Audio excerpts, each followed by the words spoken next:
हरे कृष्ण कृष्ण कृष्ण हरे हरे, हरे राम राम राम हरे हरे। श्री गुरुदेव की अहेतु की कृपा से हम जो ग्रंथ कर रहे हैं उसका नाम है श्री श्री चैतन्य चैतामृत। श्री श्री चैतन्य चैतामृत ग्रंथ के अंतर्गत हम आ चुके हैं मध्य लीला अध्याय 19 और प्यार संख्या आ चुके हैं 199, पेज संख्या 210। अब तक हमने श्रवण किया कि किस प्रकार यहाँ पर जो उदाहरण दे रहे हैं कि भगवान भी किस प्रकार जो 5 प्रकार के जो रस हैं, शांत, दास्य, सख्य, वात्सल्य और माधुर्य, इसमें जो शांत रस के जो भक्त हैं वो कौन है? नवयोगेंद्र और सनकादि। नवयोगेंद्र में हमने 9 नाम सुने थे और सनकादि में जो 4 कुमार हैं। फिर इसी प्रकार दास्य भाव के भक्त कौन हैं? गोकुल में रहने वाले जितने भी चित्रक, पत्रक आदि जितने दासगण हैं, या द्वारकापुरी में रहने वाले दारुकादि दासगण हैं, या वैकुंठ में स्थित दास हैं, और हनुमान आदि जितने भी दास हैं। फिर सख्य भक्त में श्रवण किया था श्री दाम आदि और भीम अर्जुन, ये सब क्या है? सख्य भाव के हैं। फिर वात्सल्य रस में माता पिता और गुरुजन। फिर मधुर रस में सुना था ब्रजे गोपीगण और महिषीगण, लक्ष्मीगण और जितनी भी असंख्य भक्त हैं। फिर उसमें भी 2 प्रकार की रति सुनी थी। 2 प्रकार की रति थी, एक ऐश्वर्य ज्ञान मिश्रा और दूसरी थी शुद्ध केवला भक्ता आर, कि एक ज्ञान मिश्रा होगी जिसमें ऐश्वर्य मिक्स होता है और दूसरा केवल भेद आर। फिर इसमें श्रवण किया था कि जब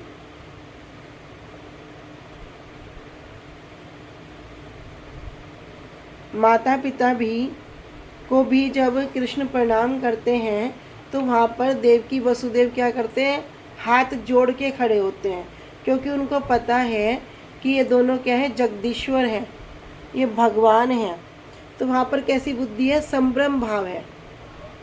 इसी प्रकार फिर अर्जुन के विषय में श्रवण कर रहे थे कि जब अर्जुन को भगवान ने विश्व रूप दिखाया तब वहाँ पर क्या हो गया?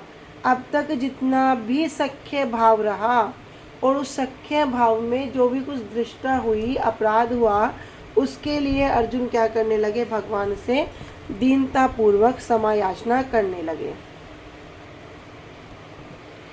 सखेति मत्वा परसंभम यद उक्तम, हे कृष्ण हे यादव हे सखेति, अजानता महिमानम तव एदम तत् क्षमाम्य त्वा अहम प्रमेयम।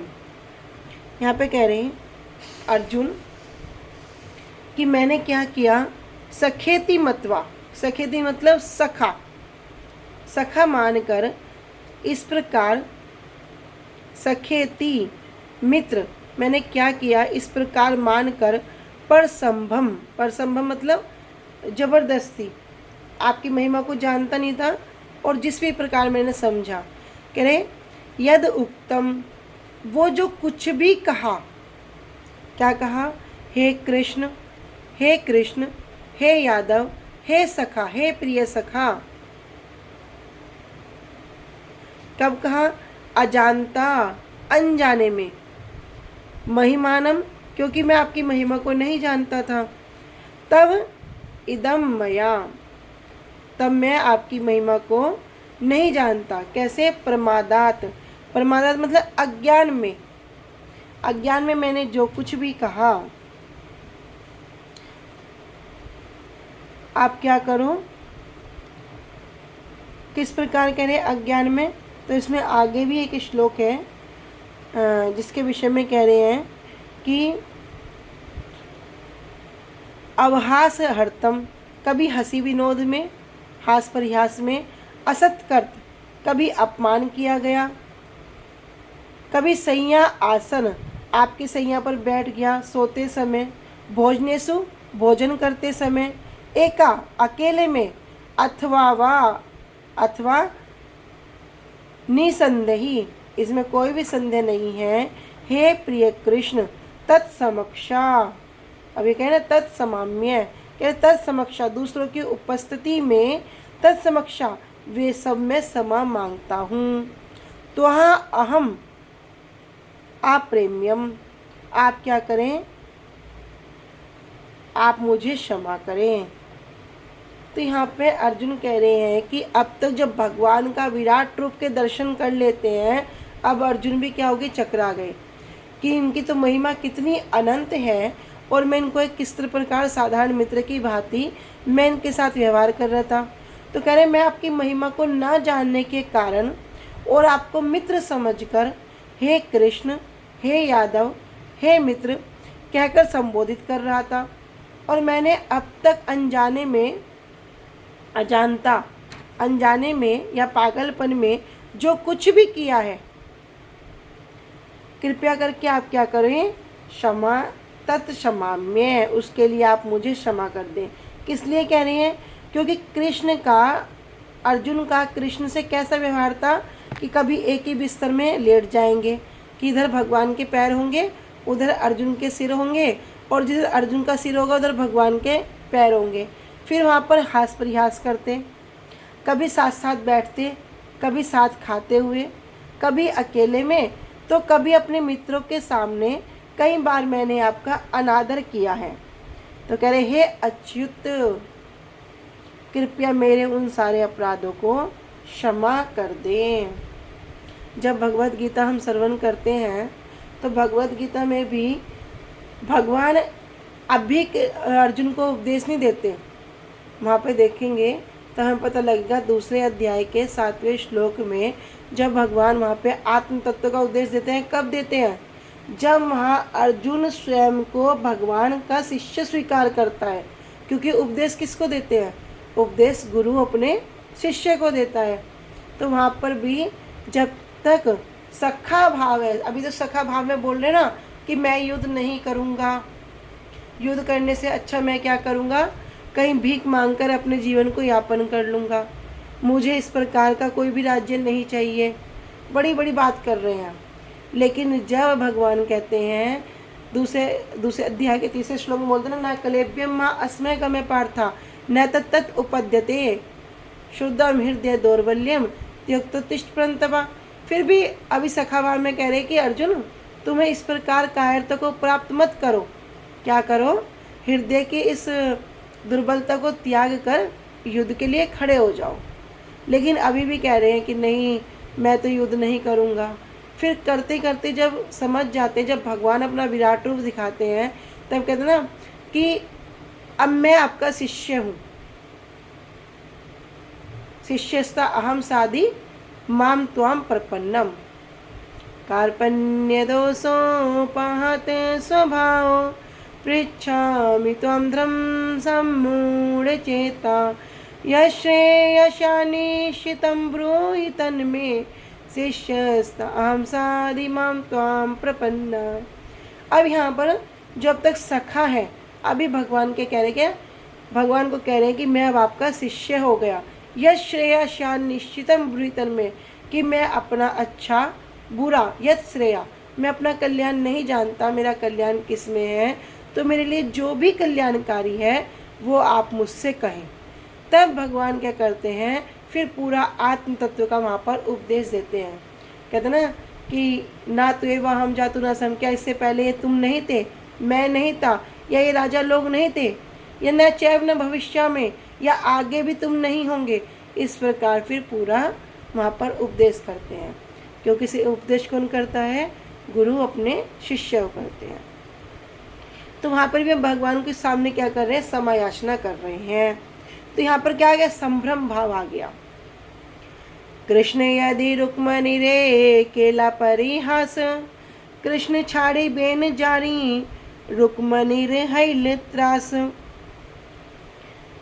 कह रहे कृष्ण क्या करते हैं, यदि रुक्मणी रे, कभी महारानी रुक्मणी से क्या कर दिया, कुछ हास परिहास कर लिया, जब हास परिहास कर लिया, कृष्ण छाड़ी बेन जानी रुक्मणीर हाइल त्रास, तो रुक्मणी जी क्या सोचती हैं, ये सोचकर आघात हो जाती हैं, मूर्छित हो जाती हैं, दुखी हो जाती हैं कि कहीं कृष्ण मुझे त्याग देंगे, कहीं कृष्ण मुझे त्याग ना दे, तो उन्हें भय लगने लगता है।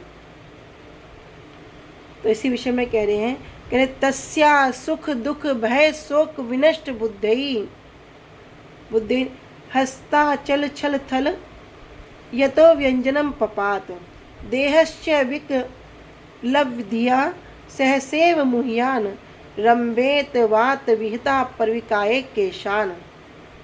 कि द्वारका में कह तस्या सुख दुख भय, कि तस्या मतलब उनको, सुख दुख भय महान दुख और भय के कारण, शोक विनष्ट बुद्धि और शोक विनष्ट विशेष रूप से नष्ट, बुद्धि जिनकी बुद्धि नष्ट होने पर क्या होता है, हस्तात हाथ से, सलथल हाथ की पकड़ क्या होगी, ढीली हो जाएगी, और उनमें कहते हैं वलयतहा जो चूड़ियाँ हैं वे चूड़ियाँ, व्यंजनम हाथ में जो पंखा ले रखा है वो पंखा, पपात गिर जाते हैं, देहश्च और देह की भी स्थिति कैसी होती है, देह विकल्प, देह भी भय से डर जाती है, शक्तिहीन हो जाती है, दिया जिनकी बुद्धि सहसा अचानक ही, मुह्यान जिनकी बुद्धि कैसी होती है, अचेत हो जाती है, मूर्छित हो जाती है,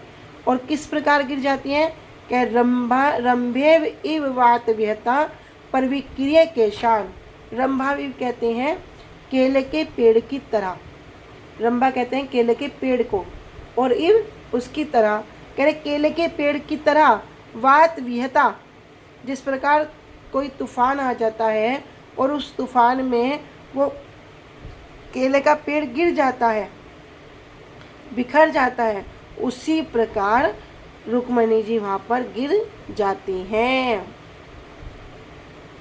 तो श्रीमद् भागवतम में 10वें स्कंद में 60वें अध्याय के 24वें श्लोक में वर्णन है कि जब कृष्ण अपने शयन कक्ष में रुक्मणी के साथ अब बात कर रहे हैं, और बात करते करते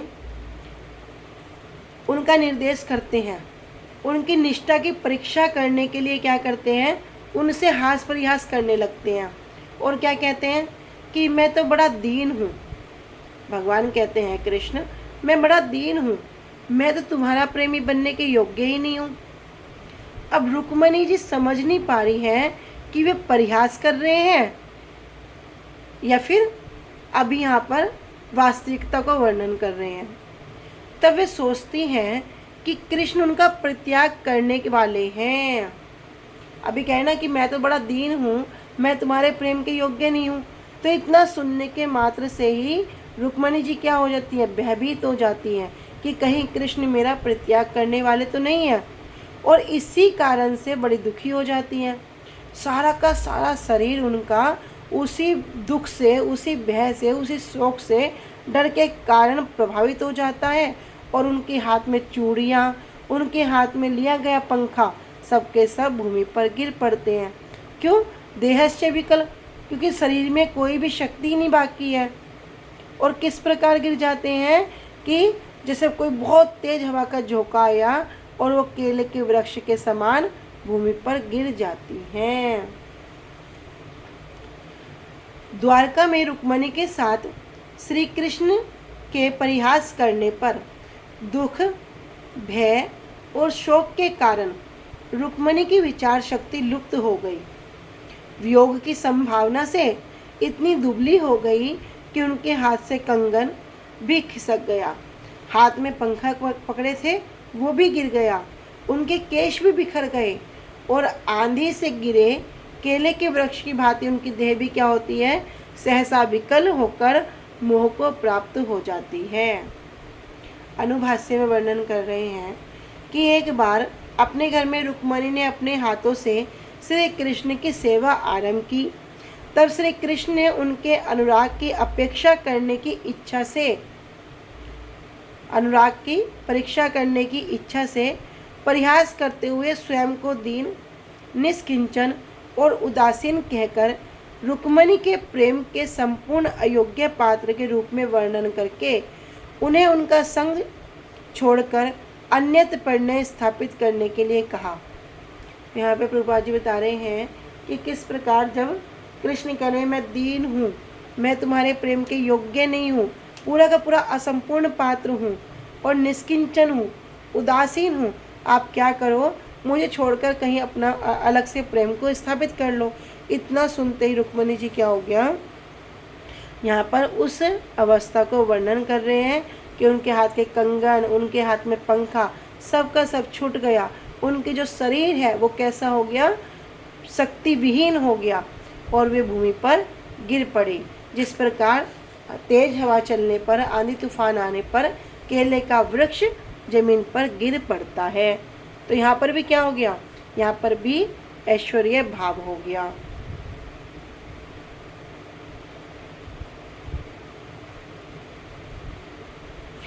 केवलार शुद्ध प्रेम ऐश्वर्य न जाने, ऐश्वर्य देखिले निज संबंध न माने।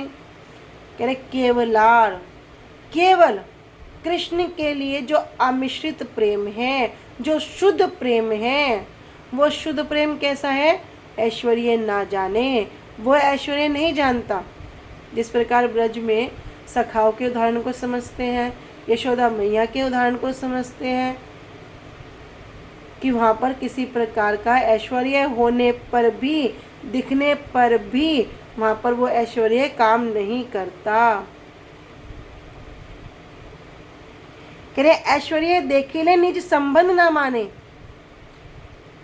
और जहाँ पर कह रहे ऐश्वर्य देखिले, ऐश्वर्य को देखने के बावजूद भी निज संबंध से माने, वहाँ पर सब लोग क्या करते हैं, अपने निज संबंध को ही गंभीरता से लेते हैं, अपने निज संबंध को ही मानते हैं। यहाँ तक कि ऐश्वर्य देख भी लिया तब भी वहाँ पर ऐश्वर्य प्रधान नहीं है।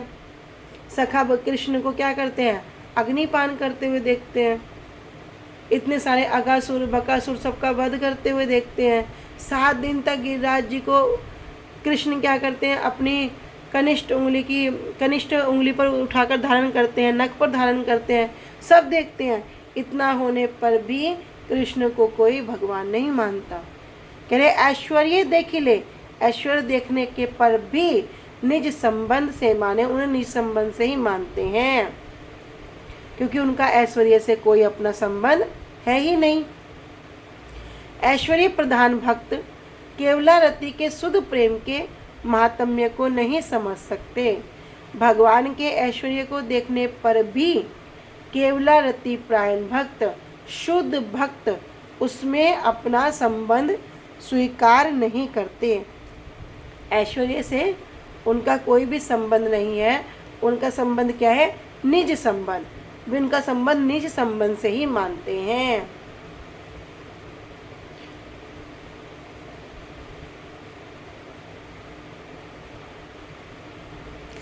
त्रयाचोपनिषद निधिश्च सांख्य योगश्च सात्वतई उपगीयमान महात्म्य हरि सामन्त्य आत्मजम। कह रहे त्रय मतलब तीनों वेद, तीनों वेद के भी जो महान अनुयायी हैं, तीनों वेद के अनुयायी जो क्या करते हैं, यज्ञ करते हैं। जैसे किस प्रकार यज्ञ, इंद्रदेव के लिए किए जाने वाले यज्ञ।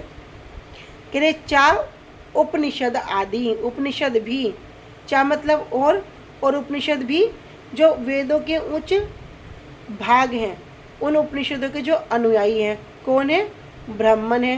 कह रहे ब्राह्मणों से। चा सांख्य योगश्च, चा और सांख्य योग, जो सांख्य योग हैं, दार्शनिक जो ब्रह्मांड का विश्लेषण अध्ययन करते हैं। कह रहे योगी, कह रहे योगियों से जो क्या करते हैं, परमात्मा के रूप में सब जगह विराजमान है। चा सात्वतई, सात्वतई और उन भक्तों के द्वारा जो भगवान के रूप में जो पंचरात्र और अन्य वैदिक साहित्य के द्वारा वर्णित जो पूजा विधि का पालन करते हैं। उपगीय मानम, इनके द्वारा क्या होती है, उपगीय मानम गाई जाती है। क्या गाई जाती है, महात्म्य, जिनकी महिमाएं, जिनका महात्म्य। हरिम सामान्यतम आत्मजम, ऐसे हरि कौन? भगवान पूर्ण पुरुषोत्तम। सा यहाँ कह रहे माता यशोदा के विषय में। अम्यंतम क्या मानती थी? आत्मजम, ये तो मेरे शरीर से जन्मा हुआ पुत्र है। उनको अपने शरीर से जन्मा हुआ ही पुत्र मानती हैं। जो यहाँ शाह शब्द है वो यशोदा मैया के लिए यूज करके वे मानती हैं। कौन मानती है? यशोदा मैया। कह रहे जिनको तीनों वेद, उपनिषद समूह, सांख्य योग और यहाँ तक कि भक्ति शास्त्रों के द्वारा जिनके महात्म्य का उपज्ञानम गान किया जाता है, उन श्री कृष्ण को यशोदा मैया क्या कहती हैं? अपना पुत्र समझती हैं। आत्मजम, ये मेरे शरीर से जन्मा पुत्र है। श्रवण करते हैं आत्मा वही जायते पुत्र। यहाँ पर यशोदा मैया क्या कहती हैं कि ये तो मेरे शरीर से जन्मा पुत्र है। तो जब माता यशोदा ने कृष्ण के मुंह में सारे ब्रह्मांडों को देख लिया तो क्षण भर के लिए आश्चर्यचकित हो गई। क्षण भर के लिए कह रहे तीनों वेदों के जो अनुयायी हैं, भगवान इंद्रदेव और अन्य देवताओं की तरफ पूजे जाते हैं, ऐसे अनुयायी भगवान के लिए यज्ञ करते हैं। उपनिषद के अध्ययन के द्वारा उनकी महिमा को जानकर जो बड़े बड़े जो ऋषिगण हैं भगवान की पूजा करते हैं। बड़े बड़े जो दार्शनिक हैं क्या करते हैं? पूरे ब्रह्मांड का विश्लेषणात्मक करते हैं। उनको क्या करते हैं? पुरुष के रूप में पूजते हैं। बड़े बड़े योगी क्या करते हैं? परमात्मा के रूप में पूजते हैं। फिर भी जो मैया यशोदा है उन्हें अपने पुत्र के रूप में ही मानती हैं। कैसे कि ये छोटा सा मेरा पुत्र है। तो जिस प्रकार हमने श्रवण किया था कि भगवान क्या करते हैं, अभी पूरा ब्रह्मांड भगवान ने मिट्टी खा ली, सखाओं ने, बलराम ने, सबने शिकायत लगा दी। मैया कहती है मुंह खोल के दिखा। कृष्ण कहते हैं मैंने मिट्टी नहीं खाई। बोलते नहीं, मुंह खोल के दिखा। जब मैया को मुंह खोल के दिखाते हैं तो मैया भी सन भर के लिए आश्चर्यचकित हो जाती हैं कि कहीं मेरे लाला को कोई भूत तो नहीं लग गया। तो वहाँ पर ऐश्वर्य दिखने पर भी ऐश्वर्य से कोई संबंध ही नहीं है। वहाँ पर क्या है? निज संबंध है।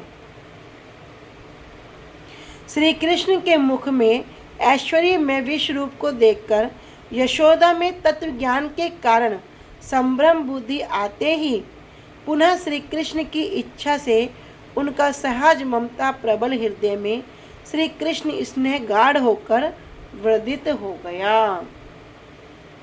इंद्राई देवताओं की उपासना प्रधान कर्म कांड। उपासना में ऋग्वेद, यजुर्वेद और सामवेद। यज्ञ पुरुष रूप में ब्रह्म विषयक वेदों से श्रेष्ठ ज्ञान कांडात्मक श्रुतियाँ ब्रह्म रूप में, सांख्य पुरुष रूप में, योग परमात्मा रूप में, सात्वत अर्थात नारद पंचात आदि भक्ति योग शास्त्र भगवान रूप में जिनकी महिमा को गान करते हैं, उन परम पुरुष श्री हरि को केवला रति युक्त यशोदा ने अपना पुत्र ही माना।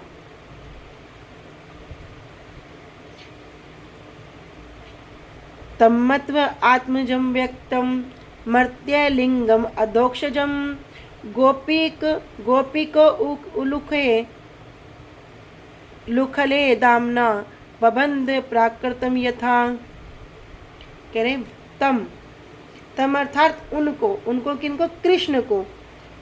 मत्वा आत्मजम अर्थात अपना पुत्र मानकर अव्यक्तम अप्रकट मृत्यलिंगम नासवान जैसा प्रकट किया कि ये मेरे शरीर से जन्मा मेरा पुत्र है। इस प्रकार कह रहे अधोक्षम जो क्या है? इंद्रिय के अनुभव से परे हैं, जिनसे ऊपर की बात तो छोड़ दो, जिनके समान भी कोई नहीं है। गोपिका उलूखले, और वहाँ पे क्या किया? उन गोपिका मतलब मैया यशोदा ने उखल के साथ दामना बबंद, और उनको क्या किया? प्राकृतम यथा, कि जिस प्रकार प्राकृतम एक प्राकृत सामान्य शिशु को बांध देते हैं, उसी प्रकार मैया यशोदा ने क्या किया, कृष्ण को रस्सी से बांध दिया।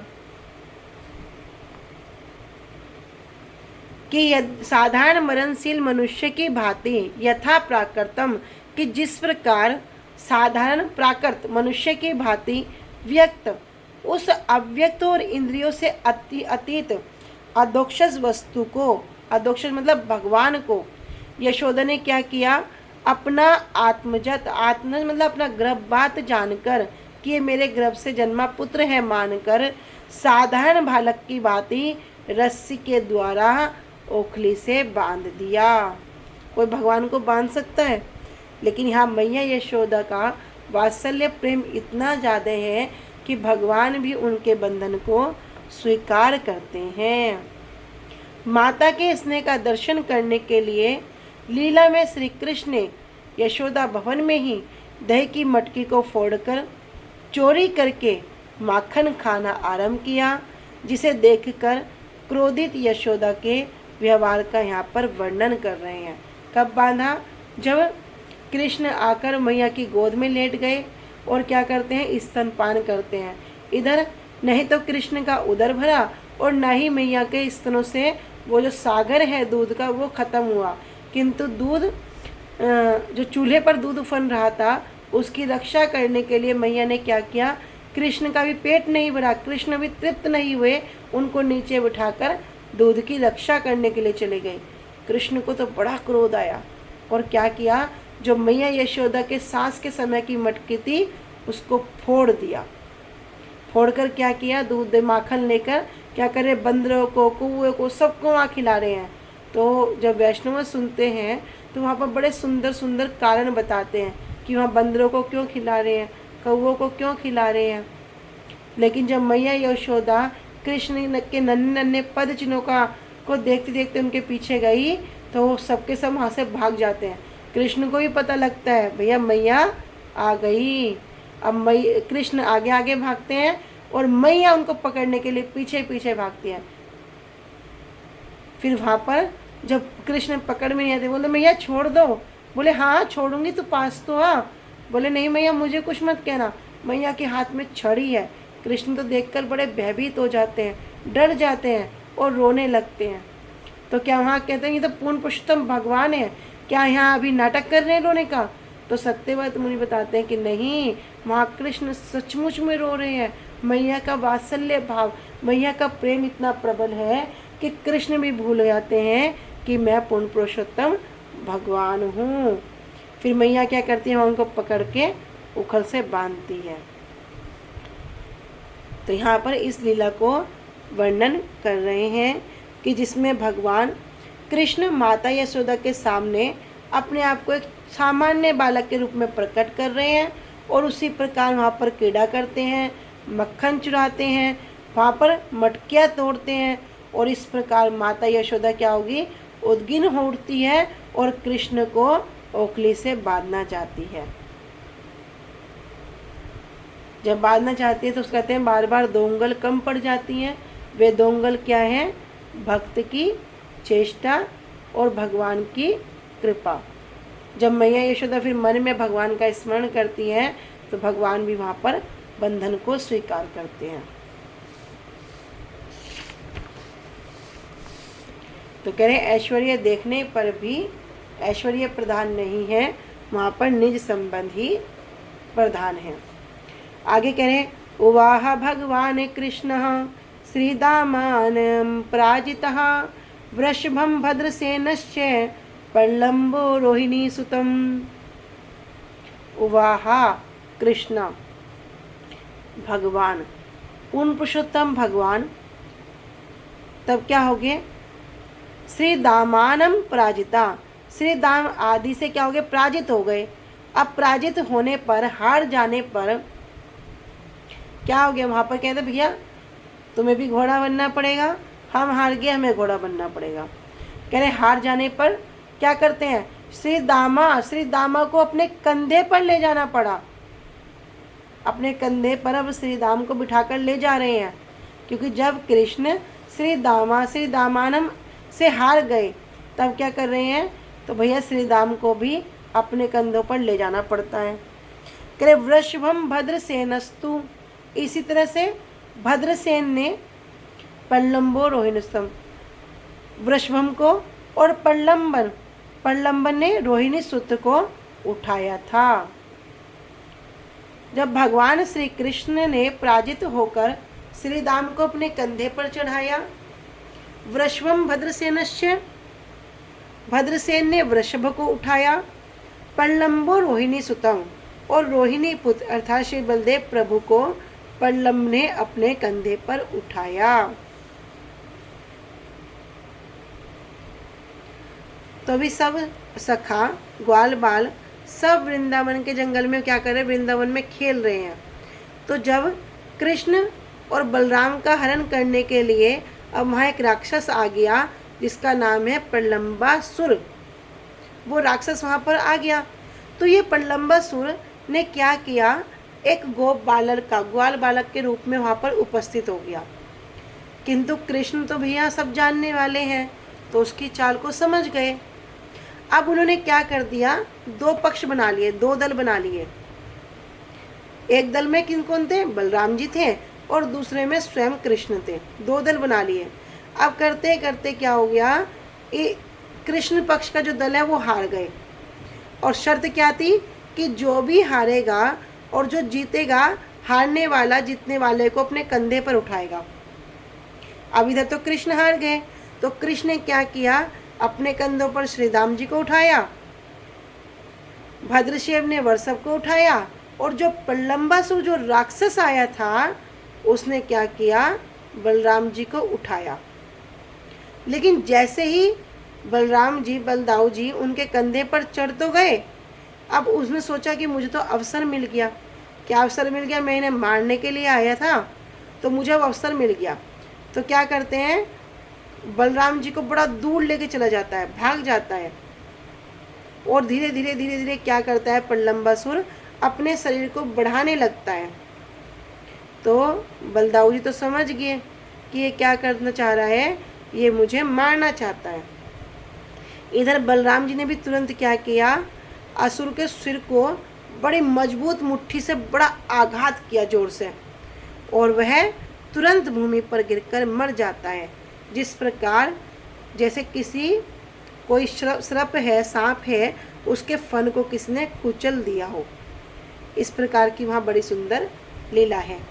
अनुभाष्य वर्णन कर रहे हैं कि व्रज वन में गोचारण के समय श्री राम कृष्ण को चुराने के लिए कपट वेश रूपी गोप रूपी प्रलंबासुर को आते देखकर श्री कृष्ण उसे मोहित करके गोचारण करते करते श्री कृष्ण पक्षीय और श्री राम पक्षीय सखाओं को परस्पर स्पर्धा क्रीड़ा में मत कराकर भांडेर वन में पहुंचे।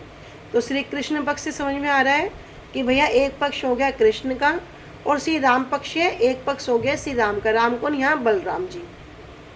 तो वहाँ कहाँ पहुँच गए, क्रीड़ा करा के उनके भांडेर वन में पहुँच गए। तब श्री कृष्ण पक्ष के सखा हार के कारण अपनी प्रतिज्ञा के अनुसार, जो भी खेल की शर्त थी उसके अनुसार, राम पक्ष बलदाऊ के पक्ष को सभी को उठाकर अपने कंधों पर ले जाने की जो चेष्टा का यहाँ पर वर्णन है। आगे कल श्रवण करेंगे। वाञ्छाकल्पतरुभ्यश्च कृपा सिन्धुभ्य एव च पतितानां पावनेभ्यो वैष्णवेभ्यो नमो नमः। श्री गुरुदेव की जय। अनंत कोटि वैष्णव वृंद की जय। निताय गौर प्रेमानंदे हरि हरि बोल। हरे कृष्णा। सभी को दंडवत प्रणाम।